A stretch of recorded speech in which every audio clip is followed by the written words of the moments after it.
Welcome to class number 42। आज हमें देखना है ग्रामर रूल्स ऑफ एडवर्ब। तो शुरू करते हैं पहले रूल से।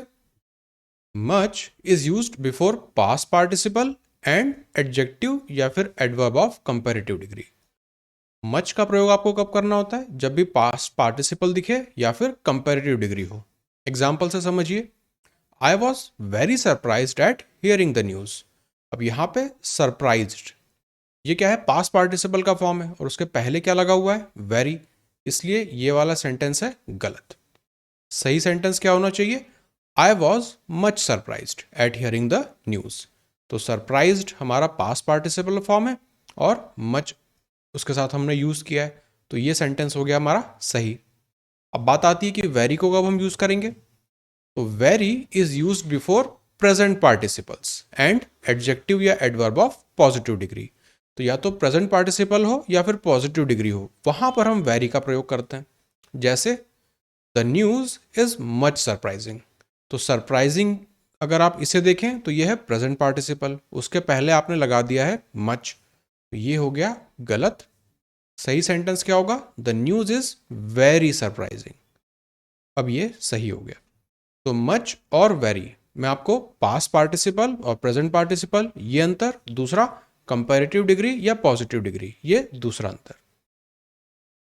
Rule number 2, much two is followed by unpleasant adjective whereas too much is followed by noun. तो मच टू और टू मच इनके बीच में हमें डिफरेंस देखना है। मच टू जो है उसके साथ आता है अनप्लेजेंट एडजेक्टिव और जो टू मच है उसके बाद आता है नाउन। तो ये बेसिक सा डिफरेंस है। अब इसे आप एग्जाम्पल के फॉर्म में देखिए। His failure is too much painful for मी। अब यहां पे टू मच का प्रयोग किया गया है और साथ में आ गया है पेनफुल। पेनफुल क्या है? हमारा अनप्लेजेंट एडजेक्टिव है, तो उसके पहले मच टू आना चाहिए था। तो पहला सेंटेंस हुआ हमारा गलत। His failure is much too painful for me, तो ये हमें दिखा अनप्लेजेंट एडजेक्टिव, उसके पहले हमें दिखा मच टू। अब ये हो गया सेंटेंस हमारा सही। तो मच टू या टू मच, इसमें मच टू का प्रयोग करेंगे जब हम अनप्लेजेंट एडजेक्टिव की बात कर रहे हो और टू मच का प्रयोग करेंगे जब उसके बाद नाउन दिखे हमें। एक और एग्जांपल से इसे समझिए। His wife's rude behaviour gives him much too pain. अब हमने ऊपर देखा मच टू के बाद अनप्लेजेंट एडजेक्टिव आना चाहिए, लेकिन पेन जो है वो एडजेक्टिव नहीं है, इसलिए उसके पहले हम मच टू का प्रयोग नहीं करते हैं। तो ये सेंटेंस हुआ गलत। सही सेंटेंस कैसा दिखेगा? His wife's rude behaviour gives him too much pain. अब ये हो गया सेंटेंस हमारा सही, क्योंकि यहां पे जो पेन है वो काम करेगा नाउन का। तो पेनफुल एडजेक्टिव हुआ, पेन नाउन हुआ, तो किसके साथ क्या प्रयोग करना है उसे आपको यहां पे ध्यान रखना पड़ेगा। रूल नंबर 3, अब हम बात कर रहे हैं क्वाइट और ऑल की। तो रूल कहता है कि क्वाइट और ऑल दोनों का हमें साथ में प्रयोग नहीं करना होता। जैसे he is quite all right, तो कई बार बोलचाल में हम ऐसा बोल जाते हैं, लेकिन होता ये गलत है। क्वाइट और ऑल का साथ में प्रयोग हम नहीं करते, अलग अलग हम कर सकते हैं। जैसे ही इज क्वाइट राइट, ये सही हो सकता है। ही इज ऑल राइट, ये भी हो सकता है। Rule number 4, if both the auxiliary verb and main verb come in a sentence, the adverb of frequency या डिग्री, हम बात कर रहे हैं एडवर्ब ऑफ फ्रीक्वेंसी या फिर डिग्री की, इज पुट बिटवीन देम। तो अगर ऑक्सिलरी वर्ब और मेन वर्ब दोनों सेंटेंस में आ रहा है और वहां पर एडवर्ब ऑफ फ्रीक्वेंसी या डिग्री भी है, तो वो दोनों के बीच में आना चाहिए। लेकिन अगर सिर्फ मेन वर्ब लिखा हो, तब जो हमारा एडवर्ब रहेगा वो मेन वर्ब के पहले आएगा। एग्जाम्पल से आप समझिए। आई सेल्डम हैव गॉन देयर। अब इस सेंटेंस में सेल्डम जो है वो है हमारा एडवर्ब, हैव ये है हेल्पिंग वर्ब, गॉन ये है मेन वर्ब। तो अभी हमने ऊपर देखा, अगर हेल्पिंग वर्ब ऑक्सिलरी वर्ब ही हेल्पिंग वर्ब होता है, तो हेल्पिंग वर्ब और मेन वर्ब के बीच में आना चाहिए सेल्डम, इसलिए यहां पे ये सेंटेंस हुआ हमारा गलत। सही क्या होगा? आई हैव ये हुआ हेल्पिंग वर्ब, सेल्डम ये हमारा एडवर्ब, गॉन ये हमारा मेन वर्ब। अब ये सेंटेंस हो गया हमारा सही। एक और एग्जांपल देखिए।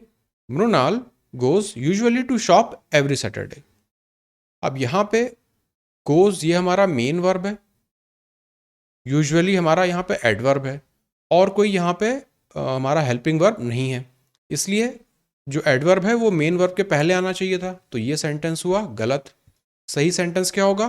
Mrinal usually goes to shop every Saturday. अब ये सेंटेंस हो गया हमारा सही, क्योंकि एडवर्ब पहले आ गया और मेन वर्ब बाद में आया। तो ऊपर जो हमारा रूल था उसकी कंडीशंस हमने कर ली सेटिस्फाई। रूल नंबर 5, अब यहां पे बात हो रही है too. Too means more than required, जरूरत से ज्यादा, and it is used with unpleasant adjective. So we cannot use too glad या फिर टू हैप्पी या फिर टू प्लेजेंट या फिर टू हेल्दी। मतलब पॉजिटिव एडजेक्टिव्स के साथ आपको टू का प्रयोग नहीं करना है। टू का मतलब होता है बहुत ज़्यादा, और नेगेटिव कॉनोटेशन ये अपने साथ लाता है। एग्जाम्पल से समझिए, I am too glad to meet you. अब आप कहना चाह रहे थे कि मैं बहुत खुश हूँ आपसे मिलके, लेकिन टू ग्लैड बोल देने का मतलब है कि आप उस पर तंज कस रहे हैं। इसलिए यहाँ पे टू के बाद या प्लेजेंट एडजेक्टिव नहीं आना चाहिए, तो ये हुआ गलत। सही सेंटेंस क्या होगा? I am very glad to meet you. अब ये हो गया सही। अब हमने यहाँ पे बात करी टू के फॉर्मेशन की, तो ये वाला पहला टू और फिर उसके बाद कुछ लिखा हो और बाद में ये टू दिखे। Can take pleasant adjective also. तो ऊपर हमने देखा कि अगर टू डबल ओ वाला लिखा हो तो उसके साथ हमें प्लेजेंट एडजेक्टिव नहीं लेना होता। कब ले सकते हैं? जब इस तरह का फॉर्मेशन बने, तब हम ले सकते हैं। एग्जाम्पल देखिए, Shivangi is too intelligent to be cheated. तो टू और फिर यहाँ पे ये वाला सिंगल ओ वाला, उसके बीच में आया हमारा इंटेलिजेंट। ऐसे केसेस में हम पॉजिटिव एडवर्ब का प्रयोग यहाँ पे या प्लेजेंट एडवर्ब का प्रयोग हम यहाँ पे कर सकते हैं। तो ए और बी में आपको ध्यान देना है। Rule number 6, a sentence which is based on, अगेन ये वाला फॉर्मेशन जो हमने ऊपर देखा था, we can not replace too with so that. तो यहां पर हमने देखा था टू डबल ओ और यहाँ पे टू, ये वाला फॉर्मेशन चल रहा होता है, उसके बीच में हम कुछ वर्ड प्लेस करते हैं। अब यहाँ पे जो ये वाला टू आता है, इसकी जगह हम सो दैट का प्रयोग नहीं कर सकते। जैसे इन एग्जाम्पल्स में आप देखिए, he is too weak so that he can not walk. तो टू और यहाँ पे आना चाहिए था टू, लेकिन यहाँ पे आपने लिख दिया सो दैट, इस वजह से ये सेंटेंस हुआ हमारा गलत। He is too weak to walk, ये हो सकता है। He is so weak that he can not walk, ये भी फॉर्मेशन पॉसिबल है। तो जब भी आपको ये वाला स्ट्रक्चर दिखे, ये वाला फॉर्मेट दिखे, तब आपको टू की जगह सो दैट का प्रयोग नहीं करना है, तो वो हो जाता है हमारा एक एरर। रूल नंबर 7, अब हमें बात करनी है रेदर वर्सेस फेयरली की। तो यहाँ पे फेयरली की अगर मैं बात करूं तो उसके साथ स्ट्रक्चर कैसा दिखता है? ए या an plus fairly plus adjective plus noun. उसी की जगह अगर हम रेदर की बात करें तो वो दिखेगा रेदर अ प्लस एडजेक्टिव। इस चीज को आप एग्जाम्पल से समझिए।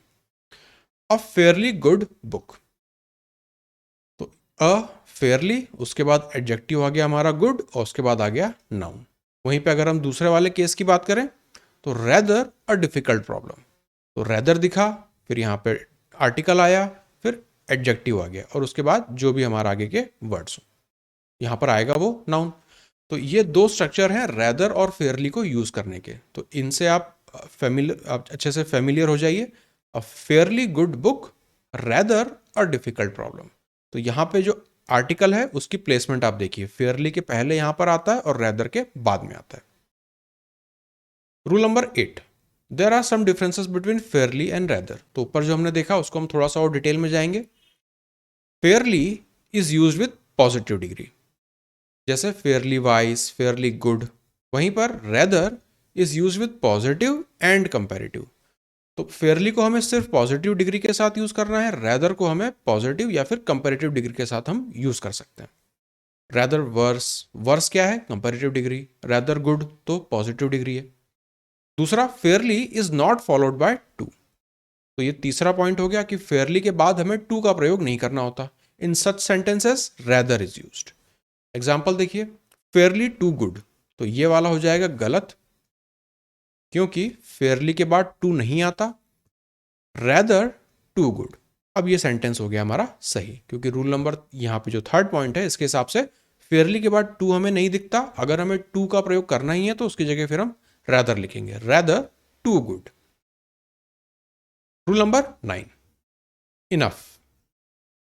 Enough when used as an adverb is preceded by an positive degree adjective or adverb, मतलब इसके साथ आएगा positive degree. She is greater enough to pardon you. अब इनफ दिखा, उसके पहले क्या आया, ग्रेटर। अब ग्रेटर क्या है, पॉजिटिव डिग्री नहीं है, ये तो हमारा कंपैरेटिव डिग्री है, इसलिए ये हुआ गलत। सही क्या होगा, she is great enough to pardon you. अब ये हो गया सही। तो इनफ के पहले पॉजिटिव डिग्री आनी चाहिए, ना कि कंपैरेटिव। रूल नंबर 10, अब बात कर रहे हैं हम एल्स की। तो else is followed by but. वहीं पर अगर रैदर, अदर, अदरवाइज दिखे तो उनके बाद आता है हमारा देन। ये चीज आपको देखना है, else, but, rather than, other than, otherwise than, ये स्ट्रक्चर या फॉर्मेट हम फॉलो करते हैं। It is nothing else than sheer foolishness. तो एल्स दिखा और फिर आपने देन का यूज किया, तो यहां पे ये सेंटेंस हो गया गलत, क्योंकि एल्स के साथ आना चाहिए but. It is nothing else but sheer foolishness. अब ये हो गया हमारा सही। Sheetal has no other alternative but to work hard.